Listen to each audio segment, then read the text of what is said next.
Sancho VII de Navarra reinó entre 1194 y 1234. Su reino era un territorio pequeño, situado entre dos grandes potencias en expansión, Castilla y Aragón. A lo largo de sus 40 años de gobierno, el monarca navarro tuvo que alternar la diplomacia con la guerra para garantizar la supervivencia del reino. Su reinado fue un periodo de tensiones internas, aislamiento político y profundas transformaciones. Tras la muerte de su padre, Sancho VI, en 1194, Sancho VII se salió de la Liga de Huesca, formada 3 años antes por todos los reinos cristianos, ante la ambición expansionista de Alfonso VIII de Castilla. Este no mostró interés en proseguir la guerra contra Castilla. Sin embargo, al año siguiente aprovechó, como Alfonso IX de León, la derrota en Alarcos de Alfonso VIII para pactar su neutralidad ante los ataques de los almohades contra cualquier reino cristiano, a cambio de una cantidad de dinero anual. Entre 1196 y 1197, Sancho VII saqueó las comarcas de Soria y Almazán. En 1197, Alfonso VIII firmó unas treguas con los almohades y respondió a los ataques que le hicieron el Reino de León y el Reino de Navarra.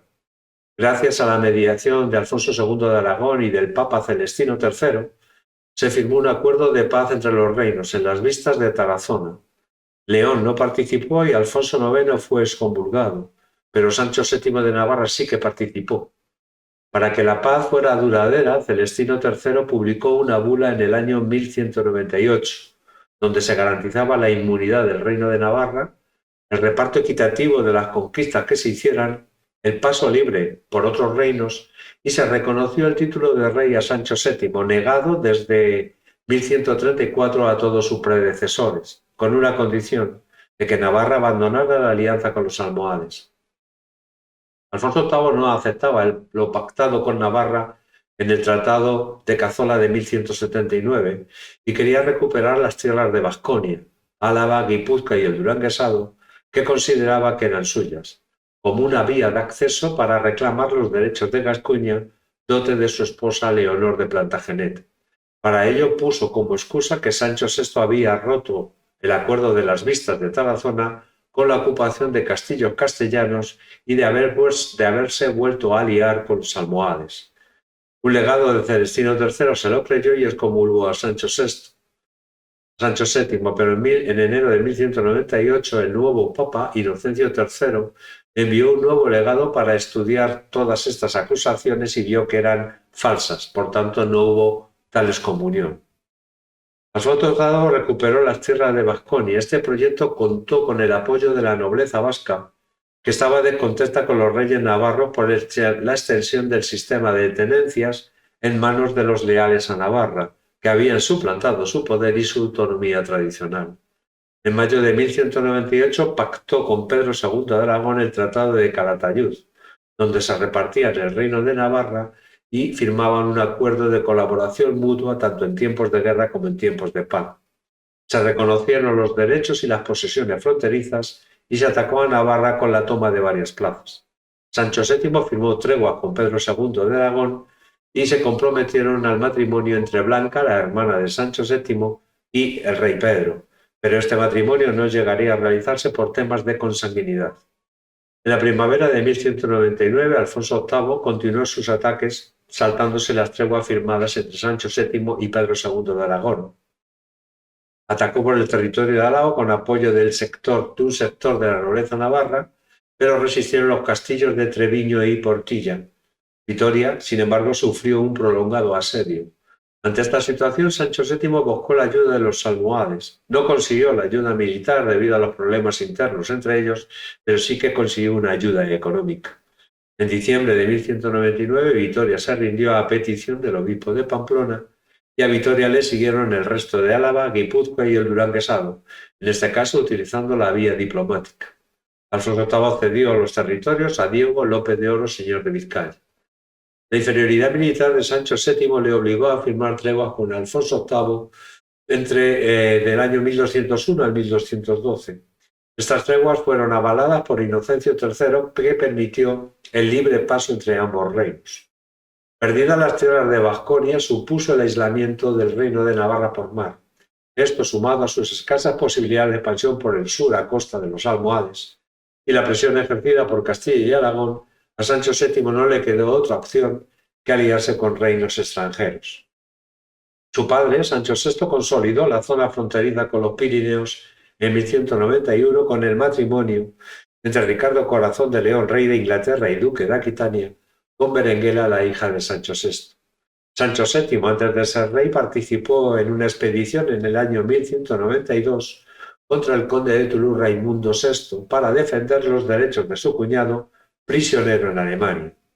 Se firmó un tratado de paz que se concertó su matrimonio con Constanza, la hija del conde, una unión fugaz que no tuvo descendencia. 2 años después, en el año 1194, participó en una nueva expedición para expulsar al rey de Francia de los territorios ocupados desde Lombardía a Poitou. Tuvo que regresar a Navarra ante las noticias de la gravedad de la salud de su padre. Cuando accedió al trono Sancho VII, las relaciones con Inglaterra dijéramos que se enfriaron debido al excesivo protagonismo de Navarra en la zona, ya que habían jurado homenaje al rey de Navarra a vasallos ingleses, pero nunca se rompieron las relaciones debido a la situación de aislamiento e inferioridad del reino de Navarra. Entre 1201 y 1202, Navarra firmó 2 tratados de alianza con Juan Sin Tierra. No tuvieron mucho efecto a nivel militar, ya que no acudieron en ayuda mutua cuando fue solicitada, pero sí que tuvo un éxito a nivel comercial. Se establecía Bayona como puerto de Navarra una vez que San Sebastián había caído en manos castellanas. Por otra parte, Sancho VII reforzó las relaciones con Francia con el matrimonio entre Blanca, su hermana, y Teobaldo III, conde de Champaña.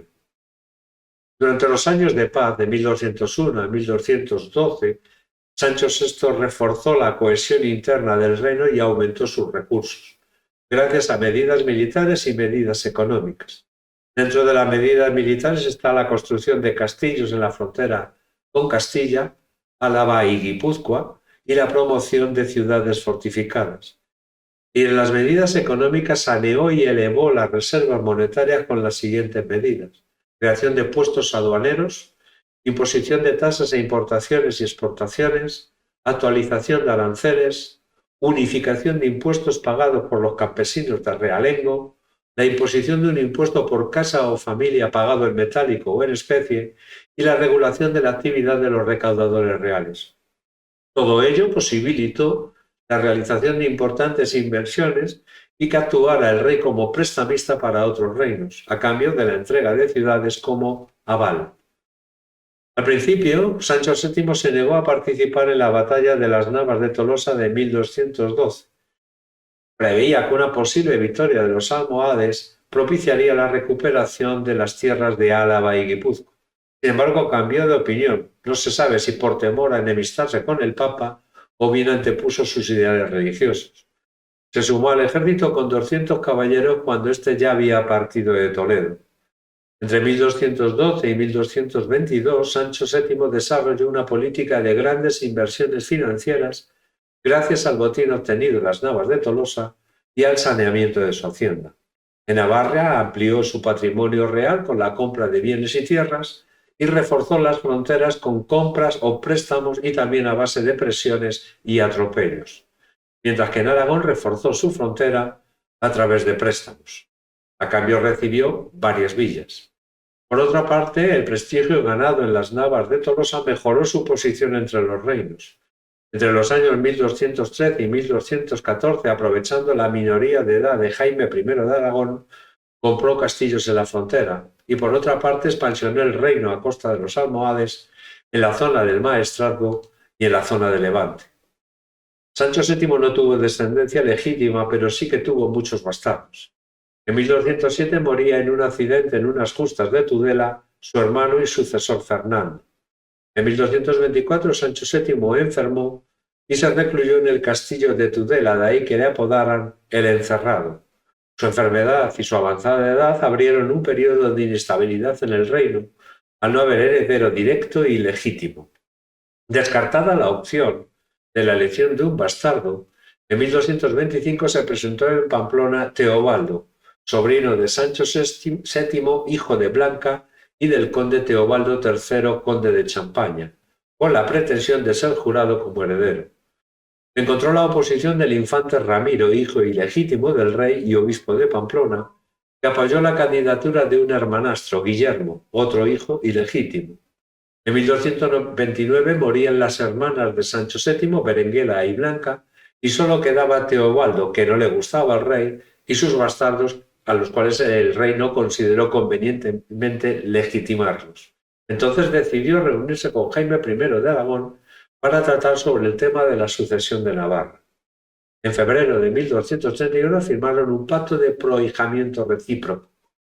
Los reinos se unirían a la muerte de uno de ellos. Este pacto incluía los desheredamientos de Teobaldo en Navarra y de Alfonso en Aragón, el hijo tenido con Leonor de Castilla, hija de Alfonso VIII. Un acuerdo militar para luchar contra Castilla y León. Aragón pondría los hombres y Navarra el dinero para formar un importante ejército. Jaime I entregó como aval varios castillos, además de 2 villas. En contra del pacto estaban parte de la nobleza navarra, Castilla, Francia y la Santa Sede. Al año siguiente del pacto de proahijamiento, Jaime I hizo modificaciones del pacto. Se incorporó el reino de Mallorca y la entrega de aval de castillos se hizo en posesión de Navarra. Además prometió no reivindicar las ciudades entregadas por su padre en aval por los préstamos recibidos. Perdonad.